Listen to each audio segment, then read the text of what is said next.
Hi boys and girls, today we're going to make a substance called goo. But before we start doing that, I'd like to talk about just reviewing a little bit about liquids and solids. As you know, we have milk here, which is a liquid. Now the molecules in a liquid kind of move around freely and move over each other. So a liquid will take the shape of its container. So you can see that its tall and skinny shape will change when I pour it in this new glass, because this new glass is a little wider. So notice the milk does not go all the way up to the top. It's wider, so the milk spreads out and has a totally different shape. Now, this cookie is a solid, and the molecules in a solid are packed very close together. Okay, they move very little and they keep their shape. So the cookie, which is a solid, if I put it in the same container, it's not going to take the shape of the container. It keeps its own shape because it's a solid. Now, when you've talked in science class about solids and liquids, you've probably also talked about a gas. Now, there's water vapor all around us as a gas, but you can't see it. It's invisible. So let's talk about water when it's in these three forms. Here we have solid water, and it's an ice cube. When you freeze water at 32 degrees Fahrenheit or lower, or 0 degrees Celsius, it freezes and we have a solid. So the molecules are very close together. It does not take the shape of its container. It keeps its own shape. Now you might say, well, what if it melts? Well, then it wouldn't be a solid anymore. It would be a liquid. So let's take a look at liquid water. Notice how the molecules roll over each other, and this liquid totally takes the shape of its container. And once again, there is water as a gas in this room all around me in the air, but you can't see it. It's water vapor. Now, think about a really hot, humid day that you might say feels really sticky. That's because you feel the water vapor gas in the air, and that's what makes it give you that sticky feeling on your skin. And in the winter, a lot of times the air is dry, and that's when you get chapped lips because there's not a lot of that water vapor in the air. Okay, so today we're going to make a substance called goo.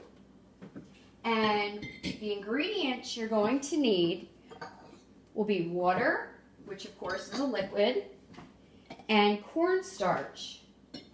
So we're going to use an entire cup of cornstarch, and you probably have cornstarch in your kitchen. A lot of times it's used to thicken things, like to thicken gravy. I put a little bit of it in my mixture when I'm making cheesecake to make it a little bit more firm.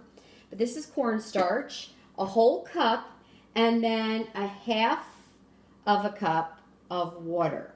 Okay? And then you'll need a mixing bowl and a spoon. I'm also going to use some food coloring just to make it a little bit more exciting. You can use any color you want. And you really don't even have to use food coloring. So you're going to put the whole cup of cornstarch in the bowl. And then you're going to pour in your liquid water, half a cup. And then you're going to stir it. Now, as I said, it's a little hard to stir. Okay. I'm going to put in a couple drops of blue because I'm thinking Exeter blue could be fun. Okay, let's see how 4 drops of food coloring looks, because I want my goo to have a color. Now, you're going to notice it is really hard to stir, and you can even use your hands to kind of smush up the goo.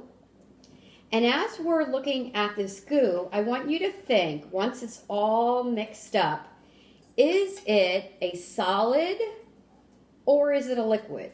And you're probably thinking it's definitely not going to be a gas. So, which is it?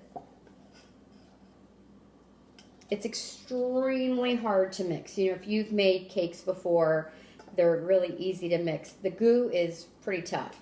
So, you're going to mix it.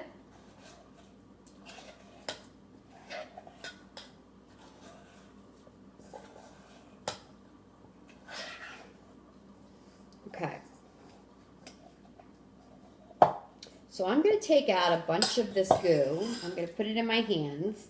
And I'm kind of rolling it up like a ball. And I'm thinking, wow, it's kind of like a solid. You know, like if you're making cookies, it's kind of like that when you put it on the sheet. So I would say it's a solid. But as you're squeezing it and rolling it and stirring it, it's going to seem like a solid. But the weird thing is, if you stop and let it go and hold it, all of a sudden, it's not acting like a solid at all. It's starting to act like a liquid. So that is so weird. Play with your goo. Make it different colors if you want. The weird thing about this mixture is as you're squeezing it, as you're stirring it, it's feeling an awful lot like a solid. It's almost like cookie dough. Okay? I can even take it in my hands and I can squeeze it and it feels like a ball. It feels like a solid. You would say, I think this is more like a solid where the molecules are tightly together. But if you just let it rest on your hand, all of a sudden it loses that ball shape. And now it's a lot more like a liquid. And that's because it's what we call a non-Newtonian liquid.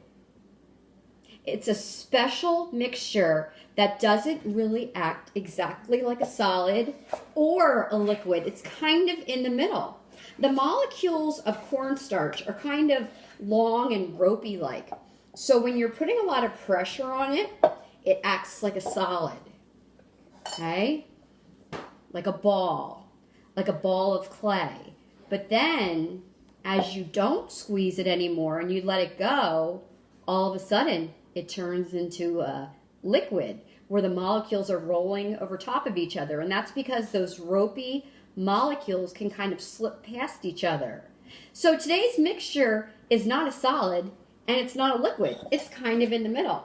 And it has an absolutely weird feel to it. How 1 minute it's like a solid and the next minute it's like a liquid. So I would love to see your pictures of your goo in all different colors. And you don't even have to use a color. You could just leave it the plain cornstarch color. Okay, so it makes a big mess though, I have to say.